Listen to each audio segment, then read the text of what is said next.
Amém. Tudo bem? Tudo bem com vocês? Amém. Eu queria falar um pouquinho hoje sobre a edificação do Espírito. Do nosso Espírito, eu sei que é um assunto que a gente fala bastante aqui. Na verdade, tudo gira em torno da recriação do nosso Espírito, né? Em Deus. Mas eu queria falar sobre partes práticas, né? Queria fazer ter um bate-papo com vocês sobre a parte prática da edificação do Espírito. Eu acho que não existe algo mais importante na nossa vida enquanto filhos de Deus que você saber discernir quem você é nele, discernir dentro de você quem sou eu quando Deus me criou. Eu sou corpo, alma e espírito, né? Então é muito importante que nós saibamos discernir isso dentro de nós. Na verdade é essencial, é primordial que saibamos interpretar o que em nós está agindo nos dias da nossa vida, se é carne, se é alma ou se é espírito. E em 1 Tessalonicenses 5:23, é um versículo bem conhecido, diz assim, não precisa abrir não, que eu nem vou pregar nesse texto, tá? Eu só quero citar. Que o vosso Deus de paz vos santifique em tudo, e que todo o vosso corpo, alma e espírito sejam encontrados íntegros na volta de Cristo. Essa palavra íntegro tem a ver com totalidade, tem a ver com plenitude. Na volta de Jesus, nós precisamos estar. Essa é a orientação, né? Com nosso corpo, alma e espírito alinhados no espírito dele. Nos santificando a cada dia. Mas é muito importante que entendamos quem nós somos. Eu vou fazer uma dinâmica aqui para falar um pouquinho a respeito disso, tá? Eu sei que tem muita gente que está começando aí na edificação e tem alguns termos que para nós para quem está começando principalmente, o pessoal da internet aí ou aqui, talvez tenha alguém que está conhecendo agora a visão de vida no Espírito, às vezes é difícil de discernirmos, de entendermos algumas coisas. Mas o que eu vou passar aqui é bem prático para a gente continuar na jornada. Então nós somos corpo, alma e espírito, né? Então na nossa edificação através do Espírito Santo de Deus, porque é nessa ordem que se segue, Jesus veio, morreu, enviou o Espírito Santo para nos ajudar, né? Ele é o nosso ajudador, o nosso consolador, é o que nos guiará toda a verdade, é Ele que nos ajuda nessa edificação, certo? Então, na sua caminhada diária, nós pensamos assim, nós temos uma carne que precisa morrer, temos uma alma, temos um espírito que se edifica através do Espírito de Deus, certo? Mas não é só isso, tá? Não é só isso, eu não sei se o foco da câmera vai aparecer lá, mas se não aparecer, Suede, me ajuda aí. Então, nós somos corpo, alma e espírito. Eu queria chamar 3 pessoas aqui para nos ajudar. O Lucas já sabe que ele vai ser chamado, ele sabe disso. Pois então, quando a palavra nos diz lá em Gálatas que a carne milita contra o espírito, não é o Espírito Santo de Deus, tá? É o seu espírito humano. Tá? Existe uma guerra o tempo todo para ganhar uma terceira parte, que é a alma. Então, nessa edificação existem 3 partes, vamos lá. E existe uma guerra entre espírito e carne. Vem cá, carne. Vem cá, carne. Vem cá, carne. Cadê o Rondon? Pode ficar aqui na frente, aqui na minha frente. Cadê o Rondon? Que eu já tinha avisado a ele. Cadê o Tiago? Vem cá, espírito. Vem cá. A gente consegue ver aí o foco tá legal? Tá aparecendo todo mundo, Suede? Me ajuda aí.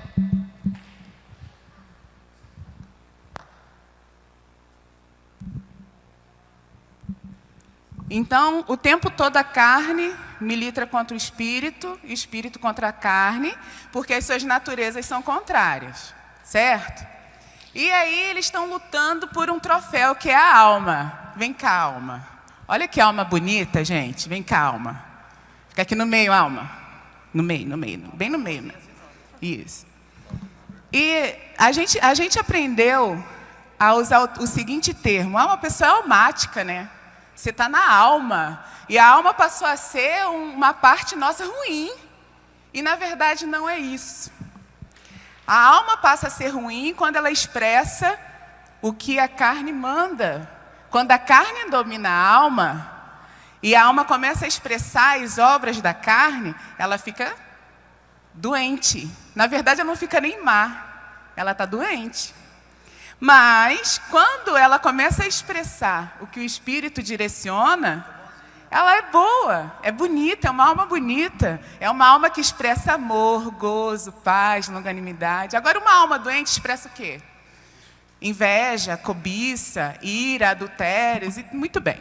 Só que não é só corpo, alma e espírito, não é só espírito, alma e corpo.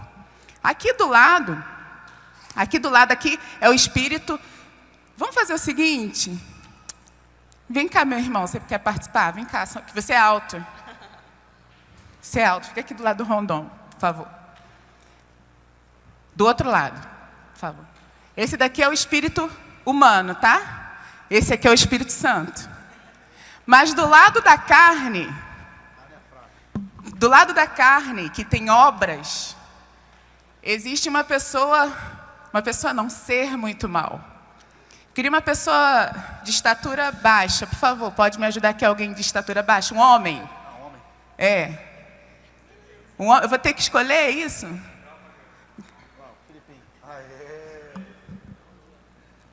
Aqui. Nessa dinâmica existe o diabo. E aí, o que acontece? A gente tem uma ideia assim, o diabo é muito grande, né? A gente olha para o diabo e vê ele gigante, enorme, dominando tudo. Mas, na verdade, o diabo se alimenta do que a carne está cheia. As nossas tentações, os nossos pecados, eles não têm origem no diabo. Lá em Tiago diz que os nossos pecados têm origem na concupiscência da nossa carne. Uma vez que a gente repete obras da carne, o diabo começa a se alimentar das obras da carne. Então, existe uma brecha, uma porta, e aquilo vai se tornando cada vez maior. Nesse momento, o que acontece? A carne precisa morrer. Uma vez a carne morta, o diabo não tem do que se alimentar. E aí, a gente sabe que nós temos ferramentas para nos ajudar com isso. Está entendido? Espírito do homem, alma, carne. Se as obras da carne estão vivas e repetidas, o diabo passa a ter alimento. Lá em Gênesis, no Éden, Deus disse o quê para a serpente? Se rastejará e se alimentará do pó da terra. O homem é feito de quê? De pó. O que é esse pó? São as obras da carne. Mas eu tenho capacidade de me livrar delas sozinho? Não. Aí entra o Espírito Santo de Deus para nos ajudar, ligando-se. Existe uma atração. Por que existe uma atração? Por que eu chamei o Rondon? Porque o Rondon, fazendo o papel do nosso espírito humano, eu quero te dizer que o seu espírito humano, ele é grande. Ele é grande, é a parte que domina, é a parte que governa. Só que nós não sabemos disso. E aí o nosso espírito começa a clamar de diversas formas que talvez você não saiba como, mas ele começa a clamar para encontrar o Espírito de Deus. Existe uma atração aqui. Porque o nosso espírito humano é a parte homogênea com o Espírito de Deus. Então, começa a acontecer um clamor aqui para ele se unir ao Espírito Santo de Deus. E quando eles se encontram, ele fica forte, aparece, a alma começa a ser conquistada por aquele que é mais forte. Existe uma conquista do espírito pela alma. Nesse momento, se as obras da carne morrem, se nós matamos a nossa carne, se elas morrem, o diabo não tem mais do que se alimentar. Aí o diabo vai embora, tchau. A carne morre e fica o espírito do homem muito grande, conquista a alma muito linda. A alma é linda, irmãos. A alma é a noiva. Essa unidade aqui do espírito do homem com o espírito de Deus é um casamento, com o objetivo de conquista da alma. Então não atropele a sua alma. que o seu espírito a conquiste. É necessário ter uma conquista. Jesus, através do Espírito Santo, quer conquistar a sua alma todos os dias, para que a sua alma passe a expressar o caráter de Deus na terra. É assim que acontece a manifestação dos filhos de Deus. Amém? E uma vez a carne morreu, não tem obra da carne para o diabo se alimentar, fica um romance lindo aqui entre esses três. Existe um romance o tempo todo, todos os dias, e a alma então está pronta para expressar o fruto do Espírito, amor, gozo, paz, bons relacionamentos, humildade e por aí vai. Entendido basicamente isso? Podem sentar, Espírito de Deus manso, né? O Espírito de Deus, vocês viram? Que mansidão. O Espírito do homem... Ué, quem que derramou água aqui? Amém. Viu como é que ele é grande e expansivo?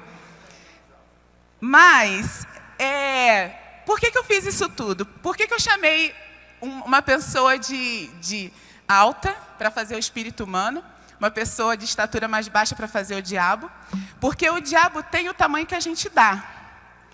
E o Espírito Santo de Deus, mesmo que você não saiba, ele pode e vai governar sobre as partes do homem, sobre as suas partes, corpo, alma e espírito. Ele ligado com o Espírito Santo de Deus, você vai vencer. Não tem como não vencer. Dentro disso aí, eu queria compartilhar a palavra com você, que está lá em Lucas 7. Lucas 7, a partir do versículo 1, eu vou lendo para adiantar.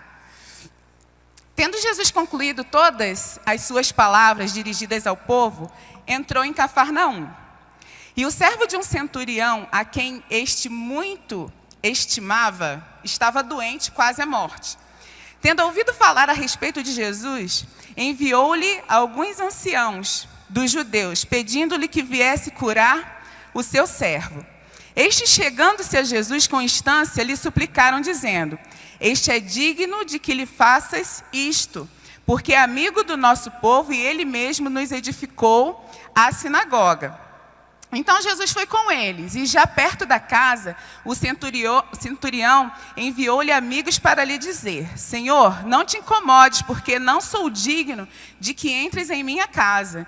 Por isso, eu mesmo não me julguei digno de ter contigo, porém manda com uma palavra e o meu rapaz será curado. Porque também eu sou homem sujeito à autoridade, tenho soldados às minhas ordens, e digo a este vai, e ele vai. E a outro vem, e ele vem. E ao meu servo faz isto, e ele o faz. Ouvidas essas palavras, admirou-se Jesus dele, e voltando-se para o povo que o acompanhava, disse: afirmo-vos que nem mesmo em Israel achei fé como esta. E voltando para casa, os que foram enviados encontraram curado o servo. O que esse texto aqui tem a ver com o que nós falamos? Vou te dizer já. O que Jesus fazia, por onde ele passava, era conhecido por toda a vizinhança. Todo mundo ouvia falar nos milagres, na autoridade com que ele pregava, etc, etc. E essa notícia provavelmente chegou a esse homem que era um oficial, um comandante da guarda romana, era um centurião. Quem era um centurião? O centurião do exército, ele comandava grupos de 100 homens. É uma centúria. É o grupo de 100 homens. Então, ele era responsável por liderar esse grupo. Além disso, primeiro, para fazer parte do exército, ele tinha uma autoridade que já era proporcional ao seu cargo. Ele já possuía isso. Mas ele não tinha só autoridade no seu meio, ele tinha autoridade diante da sociedade. Ele era uma pessoa muito querida pelo que nós vemos aqui. Os anciãos, entenda-se, anciãos da sinagoga, eram homens, eram pessoas importantes da sinagoga dos judeus, né? Religiosos importantes. Então, ele tinha caído na graça também dos judeus, da parte religiosa dos judeus, da religião judaica. Então, quando ele pede para os anciãos irem até Jesus, eles fazem ali uma introdução de quem era aquele homem. Ele é amigo do povo, ele até construiu uma sinagoga. Você pensa que era deixar um judeu feliz, era construir uma sinagoga. Então, esse homem, além de ter uma autoridade que era pertinente ao seu cargo, ele conquistava as pessoas que estavam ao seu redor. E para construir uma sinagoga, ele tinha dinheiro. né? Para ele construir todas as partes da sinagoga e tal, e estruturar tudo, ele tinha dinheiro. E ele caiu nas graças do povo, era um cara muito querido. E aqui mesmo no texto diz que ele sabia muito bem o que significava o termo autoridade, o que era ter autoridade sobre alguém. Aqui diz claramente que ele sabia, era um homem de autoridade, que as pessoas lhe obedeciam, ele dizia, vai, o povo ia, vem, e o povo vinha. Então você imagina, quem que era Jesus para esse homem? Ele era um comandante, liderava um grupo, era um homem respeitado, tanto no exército, na guarda, quanto nas ruas. Andava com a parte religiosa. E quem era Jesus? Jesus era um galileu simples, que não fazia parte de exército nenhum, mas que tinha algo diferente nele e que ele já havia ouvido falar a respeito. Então, essa é a primeira parte. A segunda é que ele tinha um servo em casa que ele estimava muito. Não era comum que os patrões naquela época estimassem os servos. A tradução dessa palavra servo é escravo mesmo. A palavra escravo, servo, designava a classe mais baixa da sociedade naquele tempo. Era aquela mais esquecida, que ganhava menos e que trabalhava mais pesado. É desse tipo de pessoa aqui que o texto está falando. Mas, além de todos os atributos que aquele centurião tinha, ele também era alguém de misericórdia. Ele sentia misericórdia. Apesar daquela pessoa ser um escravo dele, ele tinha amor, ele estimava. Está escrito aqui, muito estimava. E aquele servo estava doente, à beira da morte. Então, ele deseja, o máximo que ia acontecer, o mínimo que ia acontecer, era ele despedir esse servo doente e colocar outro no lugar naquele tempo. Mas não, ele procurou uma solução, e a solução que ele tinha ouvido falar. E tem algumas características desse centurião aqui muito marcantes quando ele vai, aqui diz que ele tinha um escravo doente, ele ouviu falar a respeito de Jesus, enviou alguns anciãos dos judeus religiosos da época, pedindo-lhe que viesse curar o seu servo. Não era um parente, não era um ente querido, um parente querido, não era nada disso, era um servo. Estes, chegando-se a Jesus com instância, lhe suplicaram, ele é digno. Aí ele diz quem ele era. Ele é digno, ele é amigo do nosso povo. Ele mesmo nos edificou uma sinagoga. Nossa, a gente está muito feliz que ele criou uma sinagoga para a gente continuar na religião. Mas olha só, Jesus foi com ele a caminho e ele manda dizer, não se importe. Você não precisa vir até a minha casa, porque eu sou homem de autoridade, eu sei como a autoridade funciona. Porque eu não preciso ir aos lugares. Eu posso dizer, vai, e a pessoa vai. Vem, a pessoa vem, sem eu precisar me movimentar muito. Em eu entendendo como funciona comigo na terra, eu reconheço essa autoridade que vem dos céus. E se funciona comigo na terra, assim, funciona contigo, já que você é celestial. Então não tem necessidade, eu sei como a autoridade funciona. Eu sei como a autoridade terrena funciona, quanto mais a vinda dos céus, quanto mais a celestial. E ele manda, então, esse recado para Jesus. Ele, obviamente que Jesus sabia com quem ele estava lidando, mas isso, ele estava expressando o seu sentimento, ele estava expressando o que estava dentro dele. E então, chegando, e por isso eu mesmo não me julguei digno de ir ter contigo. Porém, manda com uma palavra, o meu rapaz será curado. Ele olha para ele, apesar dele saber sobre a autoridade, olha para Jesus, mas ele automaticamente reconhece o divino em Jesus e ele se coloca debaixo. Eu não sou digno de que venha até... Isso não tinha nada a ver com a autoridade, de ir ou voltar, tinha a ver com se subjugar a alguém que era maior do que ele reconheceu isso. Eu não sou digno de que entre na minha casa, quem sou eu para que você entre? Mas se você falar daí, diga só uma palavra e o meu servo será curado. Então esse homem, do alto da autoridade que ele tinha, ele foi descendo degraus de humildade. Ele desceu degraus. Primeiro de tudo, ele ouviu que o que Jesus fazia, ele ouviu falar de Jesus. A fé vem pelo ouvir. E ouvir a palavra de Deus. Tudo começa na palavra. Nós precisamos ouvir a palavra, nós precisamos mastigar a palavra, nós precisamos crer na palavra. E ele, ouvindo a respeito de Jesus, ele manda lá e vem. Muito bem, o que isso tem a ver com o Espírito? Eu quero fazer uma analogia aqui. Nós usamos o Tiago aqui, grandão, maior, que podia dominar, governar. A mesma coisa era com o centurião. O centurião, analogicamente, fazendo uma analogia, é o nosso espírito. O que eu quero dizer para você é que o seu espírito é uma parte do seu corpo, uma parte de você que tem autoridade. O seu espírito é a única parte sua que pode governar, que pode ditar as regras, que pode dizer, alma vem, e ela vem. Alma vai e ela vai. Mas nós não reconhecemos, nós não sabemos disso na profundidade que isso tem.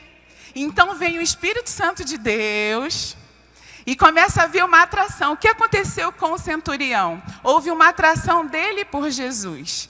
E através de um acontecimento que foi a enfermidade do seu servo, ele se voltou para Jesus. Houve uma atração. Na verdade, isso aí é o que acontece no nosso dia a dia, através de circunstâncias que nos fazem olhar para Ele.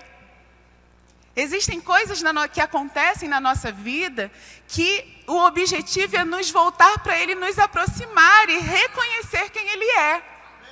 Então, ele ouve dizer e vai. Vamos começar, a partir de agora, vamos olhar para o centurião como sendo o nosso espírito.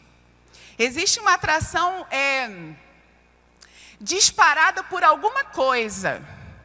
E que às vezes a gente não sabe o que é. Acontecem coisas que nós achamos que estão isoladas na nossa jornada. E na verdade são holofotes que Deus coloca no nosso caminho para nos chamar a atenção.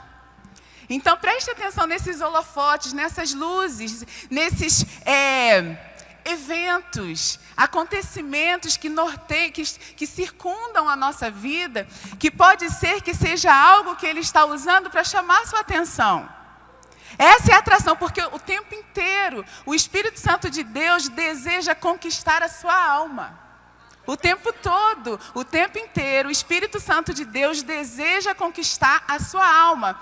Lá em Cantares de Salomão, capítulo 2, Cantares de Salomão 2, diz assim: amada minha, pomba minha que está na fenda das rochas, vem, diga-me, eu quero ouvir a sua voz que é doce. Isso é uma atração, existe um romance, meus queridos, o amor está no ar. O Espírito Santo de Deus busca a sua alma o tempo inteiro. E às vezes Ele está jogando uns trem na tua frente para te chamar a atenção, você não está vendo, mas o centurião não, o Espírito não. Ele ouviu falar, ouviu falar a respeito de Jesus e sabia, aí um evento acontece, o seu servo fica doente. A partir de agora, o centurião é o nosso espírito humano e o servo do centurião é quem? A nossa alma. O espírito humano deseja a alma. Essa briga entre espírito e carne é para ganhar a alma.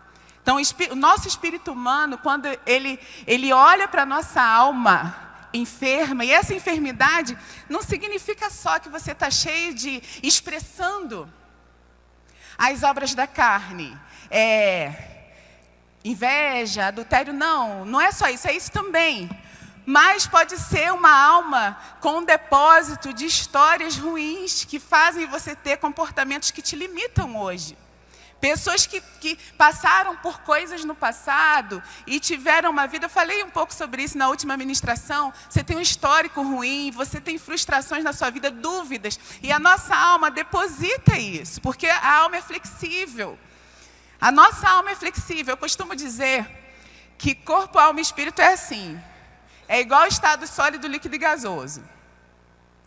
O estado sólido é a carne, praga pura que não quer morrer de jeito nenhum, ela é dura. A carne é dura, sabe? O espírito é o estado gasoso, porque ele se expande. O nosso espírito ele pode se expandir de uma forma, nada segura o nosso espírito, o espírito humano. E a nossa alma, todo mundo aprendeu isso na escola, que o estado líquido da água toma a forma de onde colocar, né? Quadrado vai ficar quadrado, é redondo vai ficar redondo. Você botar um recipiente na forma de flor, vai ser a forma de flor. A nossa alma é assim, ela se condiciona ao meio, ela se condiciona ao recipiente, por isso que ela precisa se casar com o Espírito.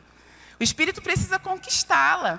Então, nesse texto aqui, o centurião, que é o quê? Um homem de autoridade. Um homem que sabia a sua identidade. E quem sabe a sua identidade, ele não tem problema de, apesar de ter autoridade, se submeter a outro que é maior do que ele. Então, o centurião, ele sabia, ele reconheceu Jesus. A autoridade celestial é maior do que a terrena. Muito maior. Ele olhou para Jesus, viu quem era Jesus e se submeteu. Ele reconheceu o tempo inteiro quem era Jesus. Então, ele manda dizer, olha, o meu servo, por que o servo? Porque a alma é escrava mesmo. A alma, se nós deixarmos, ela vai ser escravizada pela carne, que já está escrava das suas paixões, da sua concupiscência. E a alma se subjugando à carne, ela fica doente. Mas bem, a gente ensinou aqui que a carne já morreu. E o diabo, amém, né, irmã? A nossa carne já morreu, né? Vamos começar daí. Já morreu e o diabo não tem, ele só está ao derredor mesmo, jogando, e a gente já tem o discernimento do Espírito e não cai. Vamos partir desse pressuposto aí. Muito bem. Nesse momento em que a carne não está mais, sobra o produto, é uma alma com esse histórico. E não é só o histórico dessas coisas ruins que eu falei de, sei lá, um estupro, um abandono, um divórcio, não é só disso, mas de uma alma que foi moldada pela religião.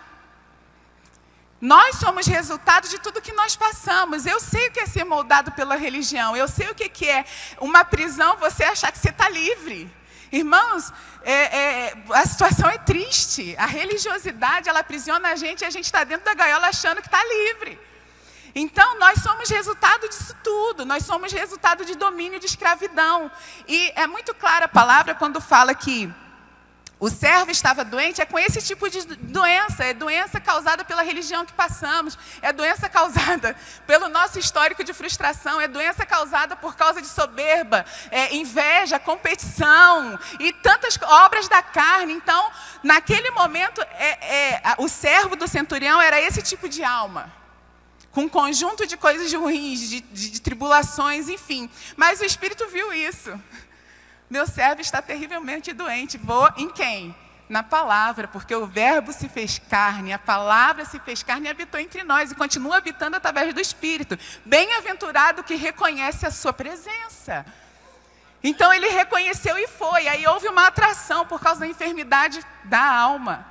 E ele vai até Jesus e diz, o meu servo. Deixa eu te dizer, essa palavra servo, a tradução é a mesma daquela de Filipenses, que diz que Jesus não usurpou de ser igual a Deus, mas assumiu a forma de servo. É a mesma tradução, é escravo. Então, quando Jesus olha as nossas almas enfermas, ele sabe o que as nossas almas estão passando, porque ele assumiu a forma de servo.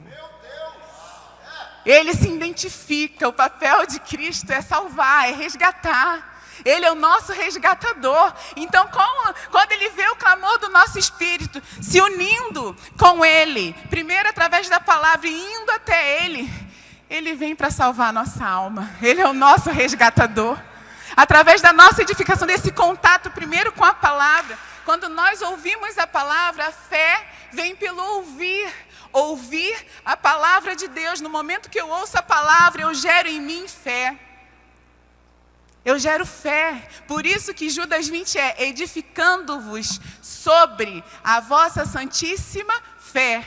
Mas abaixo da fé está a palavra, que é Cristo, o fundamento dos fundamentos. Então eu preciso ouvir a palavra, o verbo, e no momento que eu ouço, a fé é gerada. Esse homem teve uma fé que nem quem andava com Jesus teve. Apesar dele ser um cidadão romano, ele teve fé, a fé dele era pura. Ele absorveu rapidamente o que ele viu, o que ele ouviu a respeito de Jesus. No momento em que ele absorve rapidamente, sem muito embaraço, sem muito embaraço, ele vai ao encontro de Jesus, ainda que com palavras com medo, eu não sou digno, né, de que entres na minha casa. Ele expressa ali a fé que foi desenvolvida nele, e Jesus vem. Vamos ver aqui, então Jesus foi com eles, e já perto da casa, engraçado que ele foi em etapas, né? Primeiro ele mandou dizer, depois perto da casa. Ele tinha tanto temor a respeito de quem era Jesus, que no meio do caminho, não. Sabe quando a gente fica assim, se preparando para o encontro? Ele tinha tanto temor a respeito de Jesus, ele tinha tanta reverência, ele teve tanta humildade a respeito de quem era Jesus, que ele no meio do caminho, não deixa ele chegar aqui não, porque eu não sou digno. Eu não sou digno de que ele entre na minha casa. Irmãos, isso é tão profundo. E pode ser que seu espírito entenda isso, eu não sou digno, mas sim você é, porque nele nós fomos feitos dignos. Nele, como a gente pode explicar algo que, na verdade, nós deveríamos dar para ele, mas ele é que nos dá. Ele é o maior interessado nesse relacionamento. Jesus é o maior interessado nesse relacionamento. Na nossa reconciliação é Ele é muito mais interessado do que nós. E Ele vai fazer o que for necessário para reconciliar-se conosco. Ele vai fazer o que for necessário. Então, no meio do caminho, ele diz, não, diz lá, Senhor, não te incomode, não precisa vir, porque eu não sou digno de que entres na minha casa. Por isso eu mesmo não me julguei digno de ir ter contigo, porém manda uma palavra. Olha o tamanho da fé desse homem. Uma palavra, porque ele sabia o poder da palavra. Ele sabia que o centurião sabia o poder da palavra. Uma só palavra. Irmãos, isso se chama adoração. Por que se chama adoração? Adoração é conhecimento de quem ele é. Adoração é conhecimento de quem Ele é. Jesus não precisa de fazer muita coisa não, uma palavra. Uma palavra, isso é adoração. Adoração tem a ver com conhecimento de Deus. Quem conhece, adora. E adora porque conhece e confia. Então não precisa saber muito de você. A tua palavra diz que é, então é. Eu sei o que tu andou fazendo por aí, então eu creio. A fé dele foi muito simples. Não precisou de muita coisa. Ele foi simples na sua fé. Então ele foi a Jesus e não vem até aqui uma só palavra e ele será salvo. Porque eu também sou sujeito à autoridade, tenho soldados às minhas ordens, e digo a este vai, ele vai, e outro vem, ele vem. E ao meu servo faz isto, ele faz.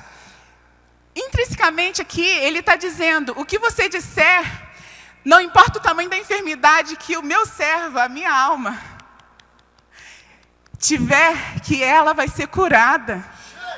Não importa o tamanho da enfermidade da sua alma.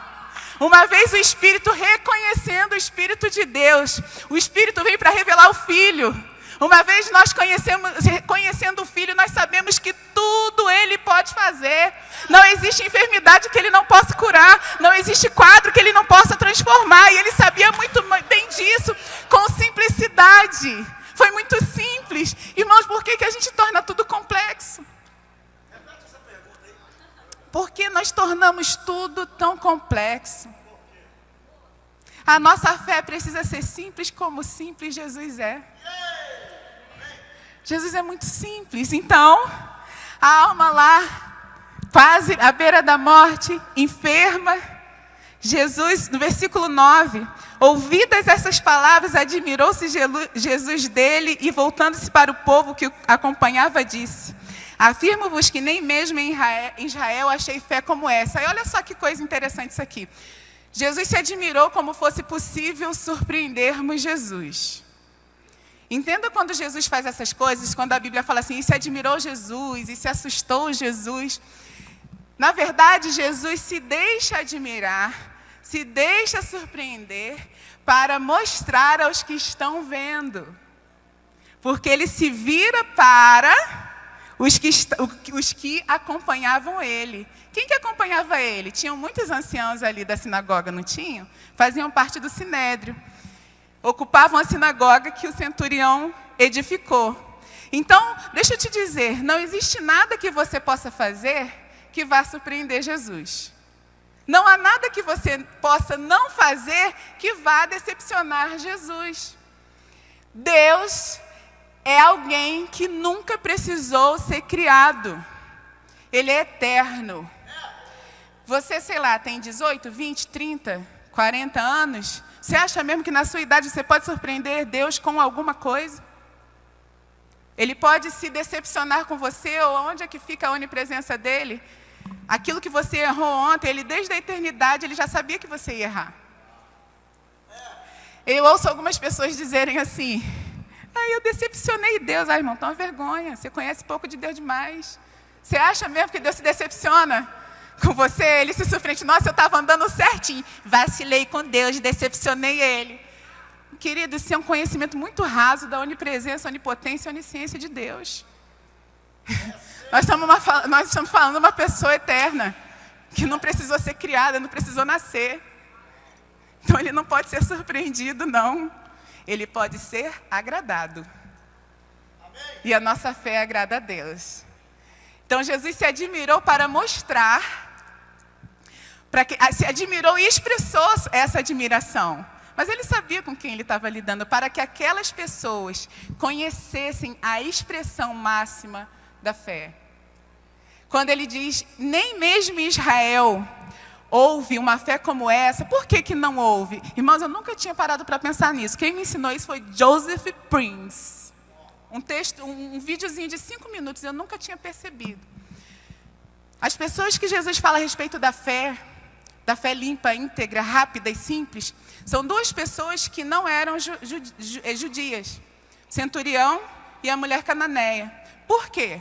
Por que a fé deles era livre? Era simples. Porque eles não tiveram contato com a lei dos judeus. Então a lei cega o nosso entendimento. A lei torna tudo mais difícil, mais complicado, mais complexo.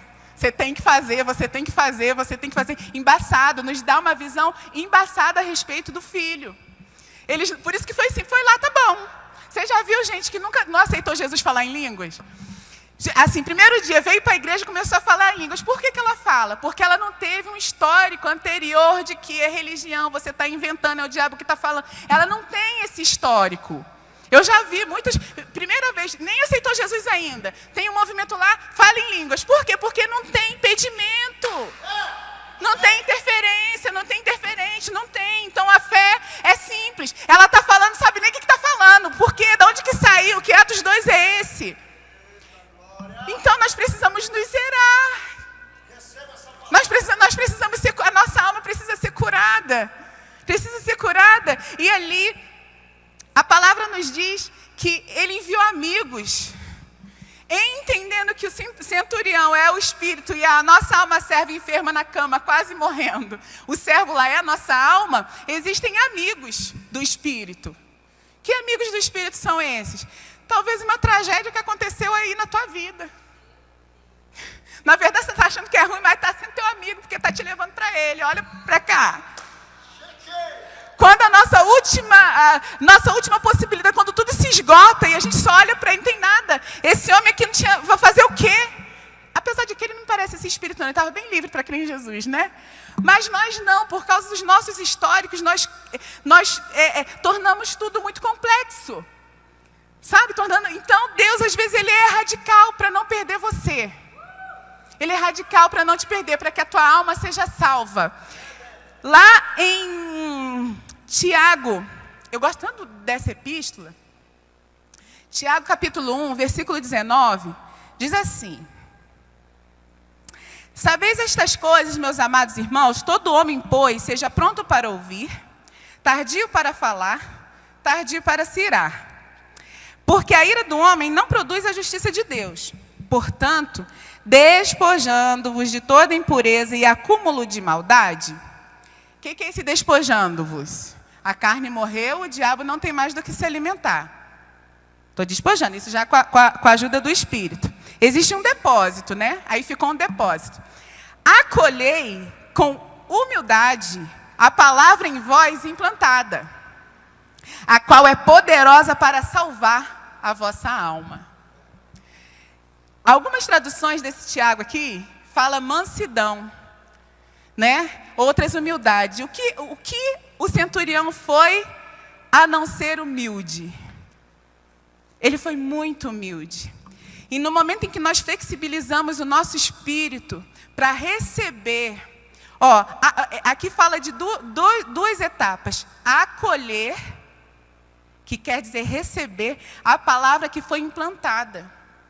Então, Cristo, que é a palavra, é o verbo, Ele está jogando, lançando sementes no nosso espírito, diariamente. Só que muitos de nós têm a semente implantada, mas não recebida. Existe uma diferença. Foi assim na parábola do semeador. As sementes foram jogadas. Somente num campo floresceu. O Espírito Santo está implantando dentro de você todos os dias palavras. Palavras, nortes, coisas, orientações que você precisa obedecer. Mas nós precisamos receber, acolher. Só que por que não acolhemos? Somos soberbos. Lá no Monte das Bem-aventuranças, Jesus disse: bem-aventurado os pobres de espírito, porque deles é o reino dos céus. Que pobres de espírito é esse? Com espírito flexível, humilde. Se eu tenho um espírito humilde, eu me subjugo à palavra e eu acolho a palavra. Por que delas é o reino dos céus? O entendimento do reino vem. Aqui é muito mais profundo do que quando Jesus voltar e nos levar. Está dizendo que o reino, a manifestação do reino de Deus vai vir na forma de entendimento para mim e eu não vou ter mais embaraços. Então seja humilde. Nós precisamos ter um espírito flexível que obedece aos homens e a Deus. O espírito às vezes se manifesta, às vezes quase sempre, aí que vem que a gente se perde, porque a gente botou na cabeça que a gente só ouve Deus através do Espírito Santo direto. E sim, mas cuidado. Todos os dias Deus está falando através dos homens. Todos os dias. É o Espírito falando também. Então nós precisamos ser humildes para ouvir, para termos no fim de tudo a palavra a qual é poderosa para salvar o nosso servo doente. Para salvar quem está na cama à beira da morte. A palavra vem, a fé é desenvolvida por causa da humildade e a cura é estabelecida. No momento em que nos flexibilizamos, nós abrimos uma porta para sermos definitivamente curados. Amém? Amém. Deus abençoe.